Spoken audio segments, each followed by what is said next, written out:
dipersembahkan oleh Bank BRI. Pemirsa, saat ini Anda sedang menyaksikan tafsir Al-Misbah mengenal surat At-Taubah. Dan pada pagi hari ini kami sedang membahas ayat 111 hingga 122.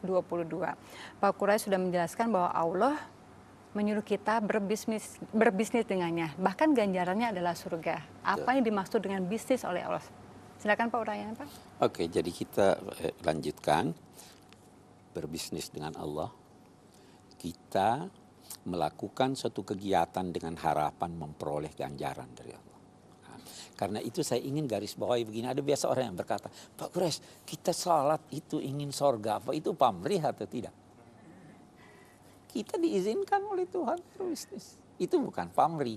Jadi segala kegiatan yang kita maksudkan buat Allah, walau di balik itu ada keinginan karena telah dijanjikan Allah, itu bukan pamrih. Itu yang mau ditanyakan. Oke. Sebentar, kita lanjutkan dulu. At-taibun, gembirakanlah mereka itu. Para pebisnis ini memulai langkahnya dengan taubat. At-taibun, mereka itu adalah orang-orang yang bertobat. Al-abidun, orang-orang yang beribadah, yang patuh, kagum kepada Tuhan.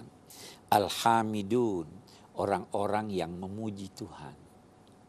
As-saihun, para pelawat, orang-orang yang berpindah dari satu tempat ke tempat lain untuk melihat kebesaran Tuhan, melihat keindahan ciptaan Tuhan yang mendorong dia untuk lebih dekat pada Tuhan.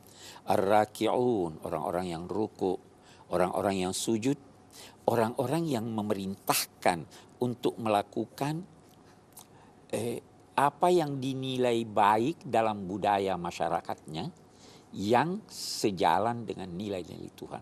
Ma'ruf itu adalah budaya masyarakat selama tidak bertentangan dengan nilai-nilai agama.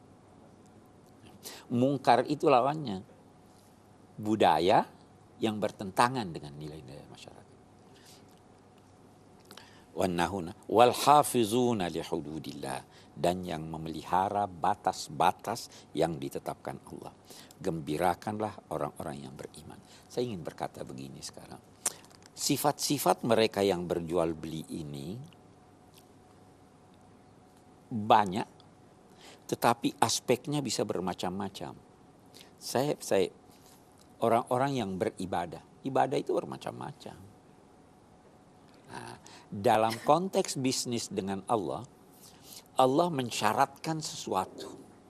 Sama halnya orang yang berjual beli, saya syaratkan bahwa barang ini saya terima pada tanggal sekian melalui ini. Itu kan syarat. Barang ini saya baru beli kalau diasuransikan. Ada yang begitu ya? Tuhan juga mau asuransinya. Ada kewajiban-kewajiban yang harus kita lakukan dalam konteks berbisnis. Kewajiban-kewajiban itulah misalnya seperti harus salat dong. Harus zakat dong. Jangan lantasannya ini. Ada hal-hal yang wajib dalam agama.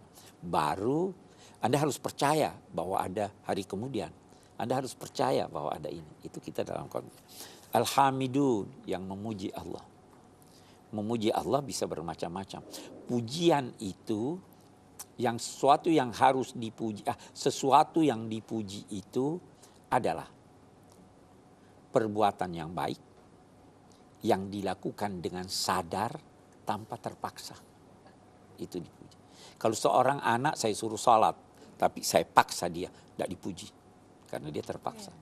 Kalau seorang tidur menggerakkan tangannya, lalu dengan gerakan itu ada kalajengking lantas menghindar, dia tidak wajar dipuji. Karena dia tidak sadar. Kalau Anda mau puji, sadarlah bahwa alhamdulillah saya sadar ini bersumber dari Allah. Allah maha baik. Ini dilakukannya dengan sengaja. Tidak ada yang paksa dia. Itu alhamdulillah. As-saihun tadi. Boleh jadi Anda ke Eropa, Anda ke Amerika, boleh aja. Itu semua. Tetapi tarik dari sana pelajaran. Itu kita bisnis dengan Allah. Ini semua mendapat ganjaran dari Tuhan. Ya, begitu juga halnya dengan tetap memelihara batas-batas Allah. Jangan melampaui batas itu. Gembirakanlah orang-orang yang beriman, yang berbisnis dengan Allah ini. Nah, ayat berikutnya menyatakan demikian. Makana lin nabi walladzina amanu ayastaghfiru lil musyrikin walau kanu ulu qurba. Dalam kita berhubungan dengan Allah, ada hal-hal yang dilarangnya. Ada hal-hal yang sama sekali tidak diperkenankannya. Salah satu di antaranya yang kita harus pikirkan dalam konteks bisnis dengannya, bahwa Allah tidaklah wajar, kata Allah di sini, seorang nabi atau seorang yang beriman memohonkan ampun kepada orang-orang musyrik. Kita lihat nanti. Kalau Allah sudah menyatakan bahwa dia itu adalah musuh saya, kita katakan ya, apakah Anda mau berteman dengan musuhnya?